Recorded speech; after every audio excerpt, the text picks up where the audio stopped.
Hey students, we have split up our lectures on the special senses into some about anatomy and some about physiology. And today I'm here to talk to you about the gross anatomy of the ear and some of the related structures and some problems that we can have with the structures in our ears.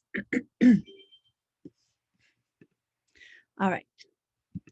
So this is a diagram of the entire ear. This is a frontal section. So in other words, we've sliced the head like this. And so here we can see the external ear, which is primarily made up of cartilage. So this auricle part funnels sound into the ear. This is the ear canal, which leads through the external acoustic meatus. And if you remember your skull anatomy, that's the hole in the side of the skull just behind the temporomandibular joint or jaw joint. That's the external opening of your ear into the skull. The external ear ends at the tympanic membrane or eardrum, and this area here is called the middle ear or tympanic cavity. From there, we pass on into the inner ear, which is where we have the actual organs of hearing and balance in the cochlea and the semicircular canals, respectively. The structures of the middle ear and the inner ear are located in a part of the temporal bone called the petrous part of the temporal bone. And I don't know if you remember this from when you learned about the skull, but of course the temporal bone is here on the sides of the skull. There's sort of a flat part that makes up most of your temple, this area on the side of your skull, and that's called the squamous part of the temporal bone. But inside, if we look into the brain case from above, we have this part that sort of juts out here and separates the middle and posterior cranial fossa, and this is called the petrous part of the temporal bone. When I'm in class with students, I usually ask them if they know what the root petro means, like in petrified, and usually people say terrified or scared. And we do use that word to mean scared, but the reason is that if you're very, very scared, if you're petrified, you stand as still as if you were made of stone. That word petra in Greek actually means rock or stone, and it's where we get petroleum petroglyphs. There's a famous city in Jordan carved into a rock called Petra. And if you know about the Bible, Peter was called the rock of the church, and his name actually means Peter, means Petra or stone. So anyway, this is a very dense, hard part of the bone, and the reason that it's so hard and so dense is to protect these structures of the inner ear that are located inside of it. So I want to talk to you more about the middle ear. I'll mostly be talking about the middle ear because you'll hear a lot more about the inner ear in the lecture on hearing and how hearing works. So let me talk to you a little bit about the anatomy of the tympanic cavity or middle ear. So this is an air-filled space inside of that petrous bone at the end of the ear canal or external acoustic meatus. It is lined with a mucosal membrane, an epithelium, so it does produce secretions. And the opening of the more external opening of the tympanic cavity is closed off by the tympanic membrane or eardrum, which is a little round, I'll show you pictures of it in a minute, a little round sort of fibrous membrane that's like a drum skin that's flat and stretched tight like a drum skin. And it ends at the oval window, which leads into the vestibule of the inner ear. So that's where the inner ear starts. We also have this auditory tube down here. I'll talk about that in just a second. The most notable structures within the tympanic cavity or middle ear are the auditory ossicles. And these are the smallest bones in the body. They're very, very tiny. You have 6 of them in total, 3 on each side. And they are from lateral to medial or from superficial to deep, the malleus, the incus, and the stapes. Now you may have learned these by their English names, the hammer, the anvil, and the stirrup, which is fine, but you do need to know the proper Latin names for this class. So this malleus, which means hammer, is attached to the tympanic membrane or eardrum. It then is attached by a synovial joint to the incus and by another synovial joint to the stapes, which then covers the oval window, which has a membrane that is then connected to the inner ear. these structures, the tympanic membrane and the auditory ossicles, form what I would call a mechanical chain. So they're all linked together, and they pass the vibrations of air in the external ear, that is sound waves, to the sensory organs of hearing in the inner ear. So basically what happens is that when sound waves, vibrations of the air, hit the tympanic membrane vibrates. In turn, the malleus vibrates, which causes the incus to vibrate, which causes the stapes to vibrate, which pushes on that membrane that closes off the oval window, and that causes the fluid inside of the inner ear to vibrate as well, which will then initiate a sequence of processes that end in us being able to hear those sounds. It's interpreted as sound in the brain. There are little muscles in the middle ear that can sort of dampen if we hear a sound that's too loud, if the vibrations hitting the tympanic membrane are too great. These little muscles can contract and sort of limit the vibration of the ossicles. Okay, so that's basically what's going on here in the middle ear. It's just essentially a chain linking the external ear to the inner ear. Now, the other thing that's important to look at here from a clinical point of view is the auditory tube, also known as the eustachian tube or the pharyngotympanic tube. This is a tube, again, lined with the epithelium, a membrane that connects the middle ear, the tympanic cavity, to the nasopharynx. Now, we haven't really talked about the pharynx yet in this class, but the pharynx is an area above the trachea, so above your windpipe, and behind your mouth, behind your nose, all the way up to just below the sphenoid bone at the top of your back of your nasal cavity. So this whole colored area here is called the pharynx. It's divided into different parts based on where it is. So this purple area here behind the nasal cavity, this is the nasal cavity. This purple area behind the nasal cavity is called the nasopharynx. This green area behind the mouth is called the oropharynx, oro like oral. And the orange part here near the bottom is called the laryngopharynx, so called because it's just above the larynx or voice box. So the auditory tube, which has different names, it's colloquially known as the eustachian tube. You've probably heard of that. It's anatomically named as the pharyngotympanic tube because it connects the pharynx to the tympanic cavity. So it goes down from the middle ear to the nasopharynx, the upper part of the pharynx. And it opens out just here behind the nasal cavity. So I've highlighted this opening in sort of light blue because it was a little bit difficult to see, but that's where it empties in. Now, what is this for pharyngotympanic or auditory tube for? What does it do? Why is it there? Well, there are a couple of reasons for the auditory tube, a couple of functions that it has. First of all, it allows fluid to drain from the middle ear into the pharynx. Keep in mind that if it wasn't for this auditory tube, the middle ear here would be a closed cavity. It would be completely closed off. So if we didn't have this little opening right here, it would be closed off externally by the eardrum and internally by the oval window. So this opening allows secretions from the mucosa lining or the epithelium lining the middle ear to drain out into the nasopharynx. So they can sort of drain down the back of your throat or whatever. The other thing that it does is it allows equalization of air pressure on both sides of the tympanic membrane. In other words, it allows the air pressure in the middle ear to equalize with the air pressure in the external ear. So again, if you look at this diagram, if this is closed off, we have air out here and we have air in here. We can get changes in air pressure outside, right?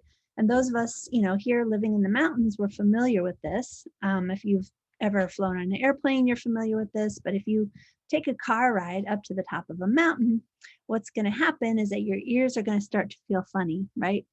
And that's because as you go higher up in elevation, the air pressure is lower. In other words, there's less air pressing down on you just because you're higher up. And so the air pressure is lower. What has happened, though, is that the air pressure in your enclosed inside of your inner ear, or your middle ear, excuse me, has stayed the same as it was when you were down lower. So there's a higher air pressure inside of your ear than outside of your ear. Well, what do you do when you get that funny feeling in your ears when you're flying on an airplane or driving up the mountains? Typically, what you're going to do is you're going to yawn, right? Or you might chew something, you might try and swallow, and then you're going to feel a pop inside of your ear, and then your ear is going to feel better, right? So there was that air pressure pushing on your tympanic membrane from inside. If you yawn or pop or swallow, what happens is that force sort of causes this eustachian tube to kind of pop open. You can see that it's very narrow here up at the top, and so a lot of times it's just sort of squeezed flat and it's closed off. But when we open our mouth really wide or swallow or yawn, those activities will sort of pull on this auditory tube, and it opens, allowing the air, which is under higher pressure here in your middle ear, to rush out into your nasopharynx, and that equalizes the pressure on both sides of your eardrum.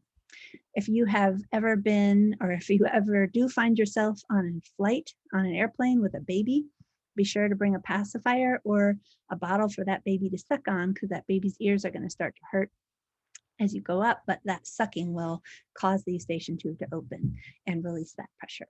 So a couple of important things that auditory does for that middle ear, which would otherwise be a closed off chamber. Now, probably the clinically most important thing about the middle ear is that it very commonly gets infected. And a middle ear infection is called otitis media.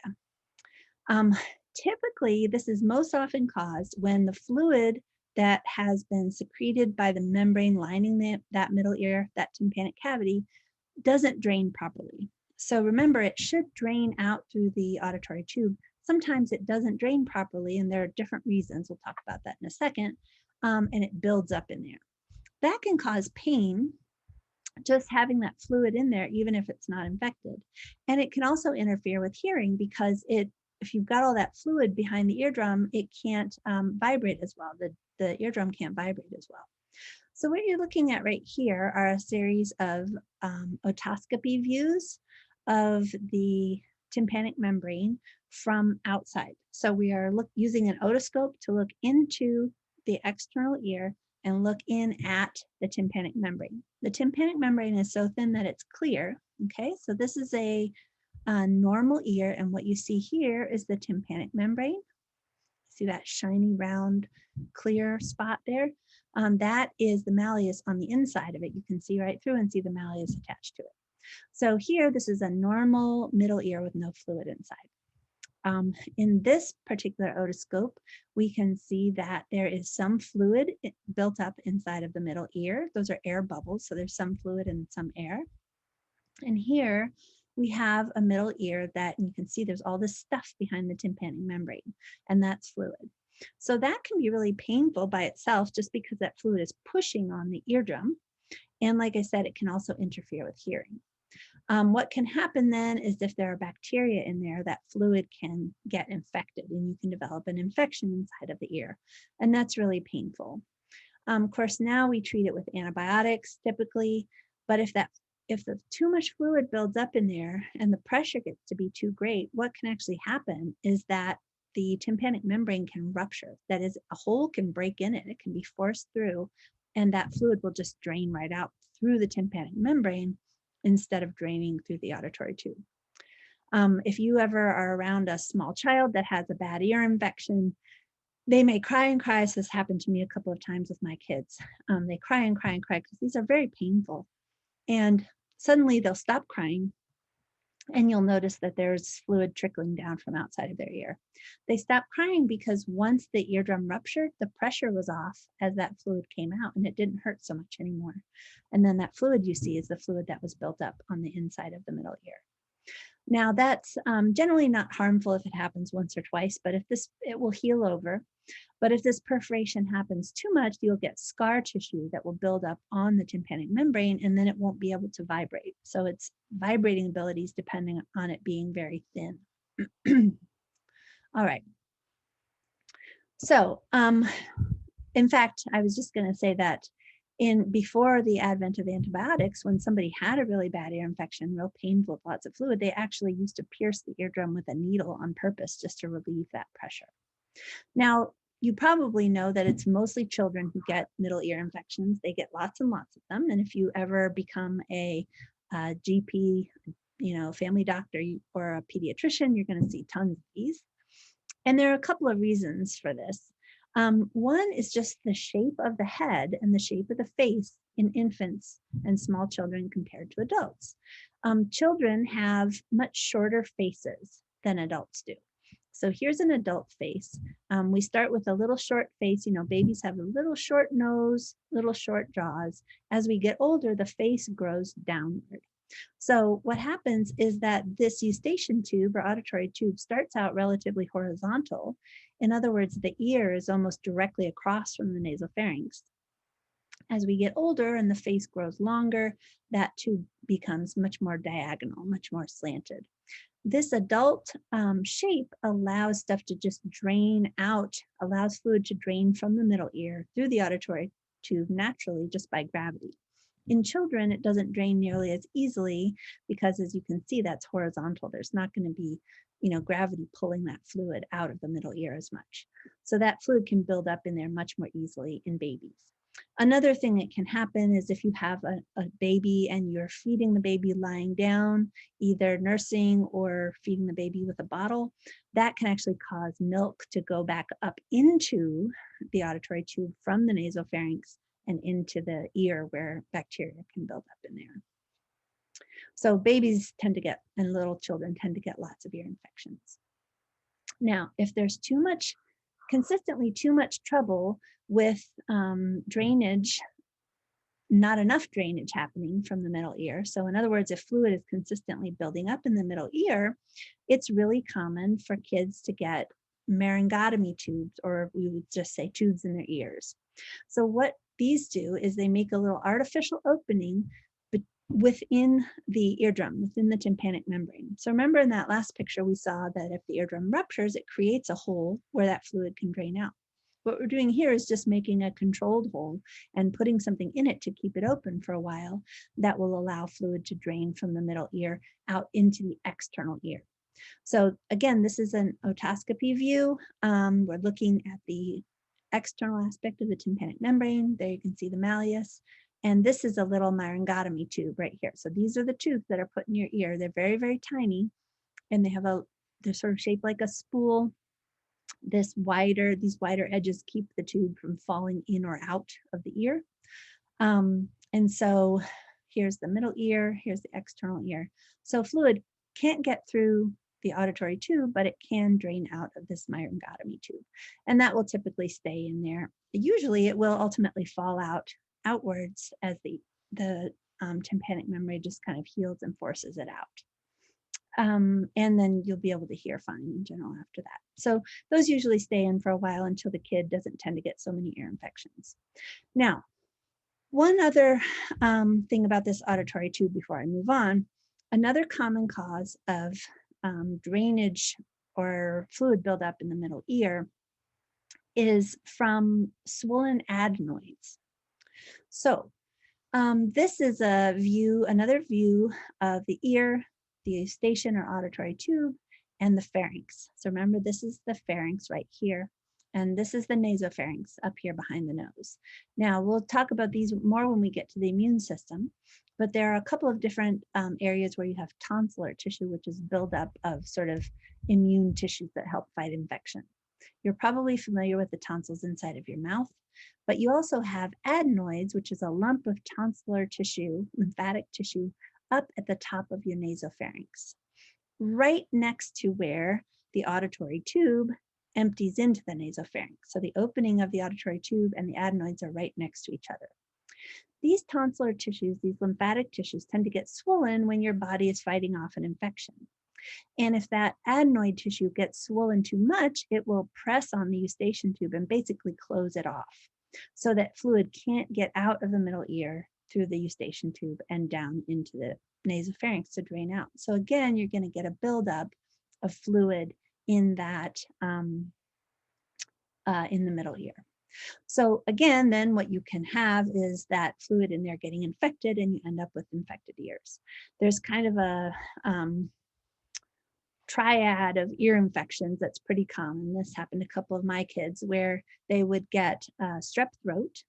Strep throat, as your body tries to fight off the strep throat, you get swollen adenoids. Those adenoids press on the eustachian tube and close it off, and then you get an ear infection. So the doctor will try to treat that with, antibiotics. They'll treat it if necessary with ear tubes, or if the swollen adenoids are the problem, those can actually be removed surgically, and that should clear up the problem with the blockage of the eustachian tube. So lots of fairly minor but very, very common clinical problems with these auditory tubes. All right. So that's pretty much all I wanted to say about the anatomy of the middle ear. So we've got, sound waves coming in through our external ear, vibrating the tympanic membrane, which vibrates the auditory ossicles, which will then vibrate fluid inside of the inner ear. So going on just to take a quick look at the inner ear, as I said, you'll hear more about this in a lecture on hearing. But anatomically, what we have in here are a couple of bony structures that are called the bony labyrinth. Very intricate little hollow tubes of bone inside of the inner ear. There are 3 sets of semicircular canals. So you can see they're sort of shaped like, semicircles, and they go in 3 planes. So you have one this way, and then one going this way. Okay, so in all 3 planes, these contain your organs of balance. And then there's another bony structure that looks like a snail shell, and that's called the cochlea. Cochlea means snail shell. Both of these parts of the bony labyrinth contain what is called a membranous labyrinth. Structures that have basically the same shape, but they're made out of membrane. They contain fluid, and the parts of them are named ducts after the structures that they're in. So within the semicircular canals of the bony labyrinth, we have the semicircular ducts, and within the cochlea, we have the cochlear duct, okay? And the cochlea is where our sense of hearing, the organs of hearing are located, and hearing impulses are initiated. Both the semicircular canals and the cochlea, and also the vestibule, which is where we have a sense of position of our head. All of those structures are innervated by cranial nerve 8, the vestibulocochlear nerve. So this nerve provides our special senses of hearing, balance, and equilibrium. So obviously there are actually 2 parts of the vestibulocochlear nerve. You can see this one here and this one here. The vestibular part carries sensations of balance and equilibrium, and the cochlear part carries impulses of hearing. And those are both going to go right into the brain, and you'll hear about that process in another lecture. I just want to point out here, since you can see it, that there is another nerve coming through here, the internal acoustic meatus, which is a hole in the petrous part of the temporal bone on the inside of the cranium. This is the facial nerve, cranial nerve 7. It passes through the inner ear, but it doesn't innervate anything in there. It's literally just passing through on its way back to the brain, to and from the brain, I should say, because it's both motor and sensory nerve. All right. So as I said, in another lecture, you'll hear in detail about how the organs of hearing and balance and equilibrium work. But that's pretty much all I wanted to point out to you as far as the gross anatomy of the ear.